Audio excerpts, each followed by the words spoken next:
Hey, what's up guys? Lightsaber Samurai here. I'm back again for another video, and 2021 was a pretty good year for video game pickups. I added a lot of cool things to the collection, and many of those were items that I've been looking for quite some time. But as we go into 2022, there are even more items that I want to add to my video game collection. So in this game, I want to talk about some of my wish list items that I wanted to add to my collection. So without further ado, let's talk about it.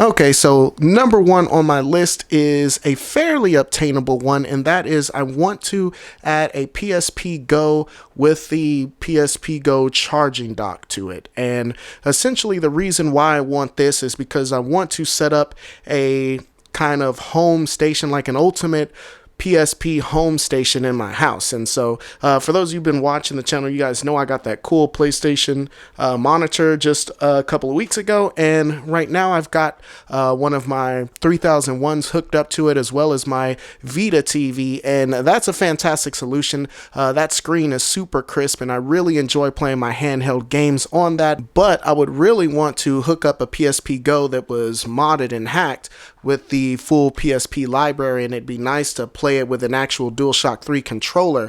If you use the dock, the PSP Go was the only model of PlayStation Portable that was equipped with Bluetooth, and because of that, you can hook up a DualShock 3 controller to it. And what that does is not only does it allow for a more comfortable solution for playing your games, but it also enhances the gameplay of many of the games because it will allow you to map that second analog stick. So a lot of the first-person shooters that were on the PSP and some of just kind of the third-person action games that run on the PSP, you can now play those with dual analog support, which is one thing that the PSP was missing.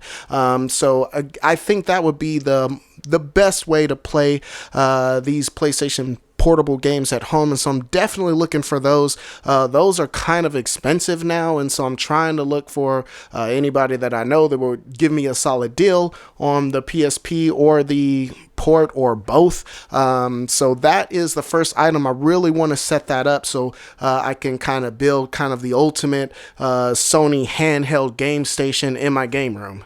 Okay, number two is a game that I owned until just a couple of years ago on the PlayStation 2, released in I think 2005 or 6. It's Haunting Ground on the PlayStation 2, and it is become kind of the big 3 to 5 like horror games on the PlayStation 2 that's really risen in price now. Complete copies of this game go for anywhere between like $330 and $400, and I reviewed this game actually a couple of years ago, and shortly after that, I sold it to purchase my Canon M50. So I sold it to upgrade my camera equipment for my YouTube channel, which, I mean, in hindsight, I was getting it in pretty well with the camera I had, but, I was wanting to get better as a filmmaker and wanting new equipment to test, new methods on and this and that. And so, I mean, do I regret it? I don't regret owning that camera at all. It's a fantastic camera. I do think I could have waited, though, to purchase it, because now, at the time, I think I sold that Haunting Ground for like $170, somewhere in that area is where it was going at the time, and now it's doubled in price since then. So, but anyway, Haunting Ground again, when you talk about a lot of the horror games like Kawan or Rule of Rose or Haunting Ground, things like that, I think honestly Haunting Ground is the best playing out of all three of those games. The combat in Kawan and Rule of Rose just really wasn't up to scratch, and it's crazy because at one point in time I owned all three of those games, not at the same time, but I think I had Kawan or Rule of Rose first, and then I traded them off just because the gameplay was bad, and then I kind of wanted to go back later on. Oh, let me go back and replay that game. Just kind of, because I did enjoy the experiences of those games, and then they were out of reach price wise. But like I said, I'm not really on the lookout for Kawan and Rule of Rose because of that, because I don't really care if I own them ever again or not. They just, honestly, in my opinion, weren't fun games. But Haunting Ground, I really did enjoy the combat with the dog and things like that, and just the overall aesthetic of the game. I like the creepiness of how the antagonist in that game had a weird kind of almost like sexual desire for your character, which, while very dark, is also incredibly creepy. So I mean, it really worked for, you know, the atmosphere that they were going for. So I mean, Haunting Ground, I think, is one of the underrated just horror masterpieces that have come out for video games, and I really want that back in my collection. So I am on the hunt. I'm not paying anywhere near $330 for that game, though. Maybe one day I'll get lucky and find it, you know, at a garage sale or something like that. But like I said, Rule of Rose, Haunting Ground, definitely something I want to add back into my collection. Okay, the next item on my list is another video game system of sorts, released in 2012 by Tomo in the US. This is the NeoGeo X Gold edition, and it got terrible reviews when it came out. The emulation on it was god awful, but luckily the technology in that system, it's easy to hack and mod, and so I would add a bunch of my own NeoGeo ROMs, and I would love to have one of those one day and have the whole NeoGeo library on it. Essentially, it was a handheld machine that had a bunch of like 20 packed in NeoGeo games, and you can also add carts that had games on it to play like that. You can use AV cables, I think, and maybe even the handheld had an HDMI that you can hook up to the TV, and that was all well and good. But when you got the Gold edition, it came with a charging dock that was identical to the NeoGeo AES, and it opened up and you could stick the handheld inside to charge it, but also while it was stuck inside there, it was also docked, so you can plug that charging station up via HDMI to your TV, and it came with a full-size replica of the NeoGeo joystick, which was absolutely dope. And so just to get that old school like NeoGeo AES experience without paying that price for an actual AES or the price for those games, like, it was a cheap solution that was modernized with HDMI hookups and all of that. Unfortunately, the emulation just wasn't up to scratch, and because of that, it got a huge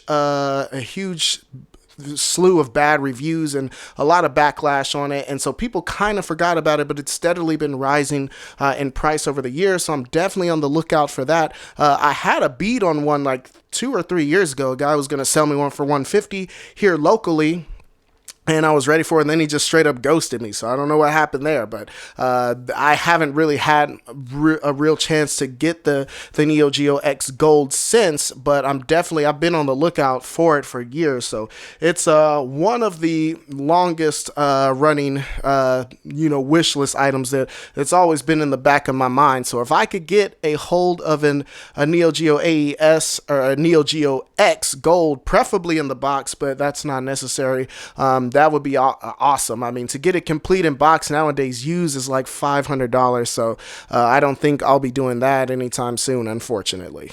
Okay, so the next item on my list, going back to horror games on the PlayStation 2, I was talking to a subscriber of the YouTube channel, a gentleman named Nightshader. We were going back and forth in the comments on a recent video, and he had mentioned Ghost Hunter for the PlayStation 2, and Ghost Hunter is a fantastic game that looks is basically what a Ghostbusters game at the time should have been, but it's got fantastic graphics, a really cool looking combat system. It was like a third-person action shooter game, and had a really, had the modern, like, kind of behind the back perspective and things like that. So it seemed to, I've never played the game, but it seemed to still have a more modern feel that would age well in today's climate. Like I said, it's one of the better looking games on the PlayStation 2, and it's hovering around $100. That one's not totally out of reach, but do I really just want to drop $100 on the game? It's hard for me to do that, to justify that, but I mean, that's when games end up $300 and $400 and then I never see them again. But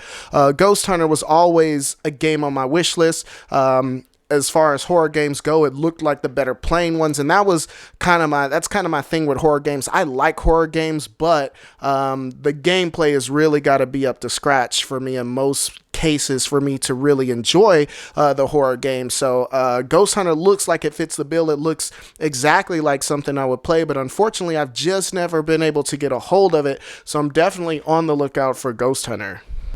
Okay, so the ship for me is pretty much sailed when it comes to Dreamcast games, but there are a few Dreamcast games that I am looking for. First among those is Dino Crisis on the Dreamcast, and I really love the Dino Crisis series. As of right now, I have pretty much every game in the set except for the Dreamcast game, and so I really need the Dreamcast version of the first game. And you know the story of Dino Crisis and Regina, and how they go to that facility to kind of investigate the facility they lost track of. Is basically all Jurassic Park is broken loose in this facility, and so you've got to survive and escape. Real quick, other Dreamcast games I'm looking for but may or may not ever find. Cannon Spike looked like a really cool top-down kind of shooter slash beat-em-up game that had Street Fighter characters and other Sega characters in it.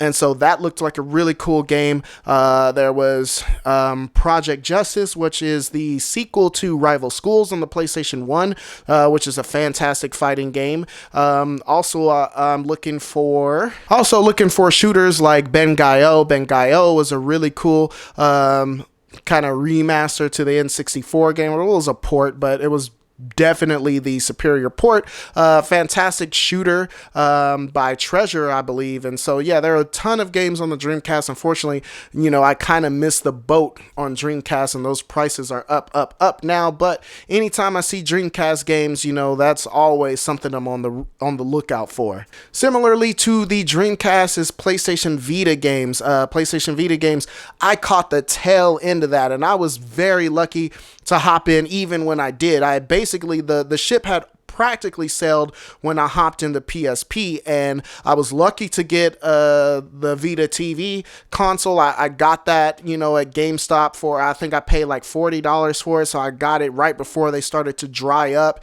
And I was collecting Vita games when you could still find them in GameStops, and so I as of now, I got about 30 games for the Vita, which is a lot more than a lot of people that I know who collect the system. A lot of people that I know locally here, they might have 5 to 10 games a piece, but there's still a lot of accessible games on the Vita, but a lot of them are still getting high in price and drying up.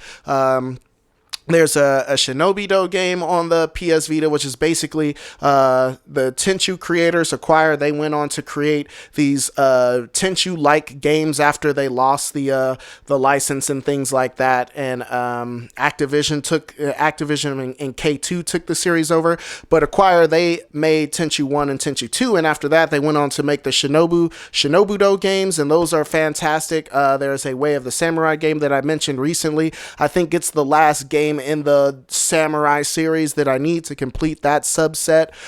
There's just a bunch of stuff. There's the Danganronpa series that I kind of caught the tail end of. There's an action adventure game in that series, like an action shooter I can't remember the name of now, but I'll try to post footage of it up here on the screen. But there's a ton of Vita stuff, and again, anytime I'm on the hunt, like I'm always looking for Vita, like even if it's something that I may or may not be 100% into, but I'm just trying to add games to that collection.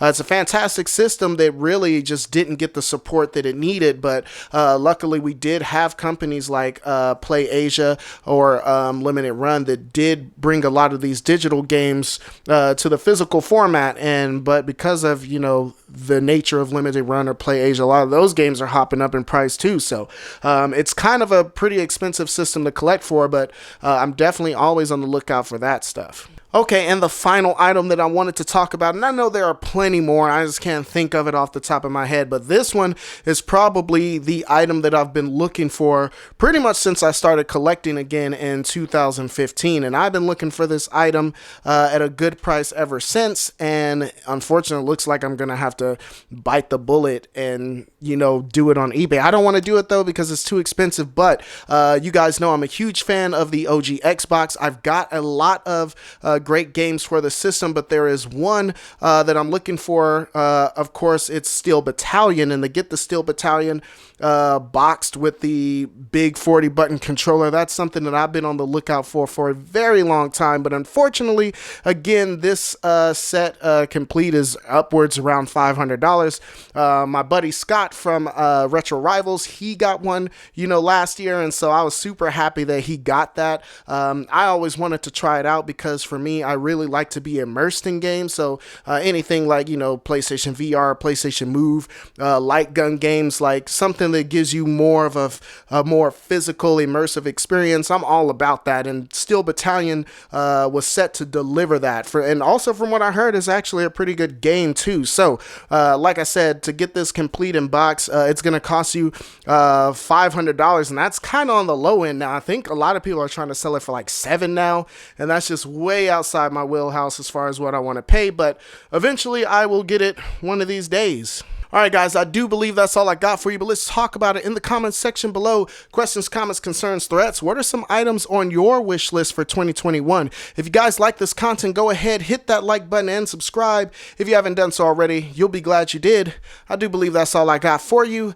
Lightsaber Samurai out. Peace.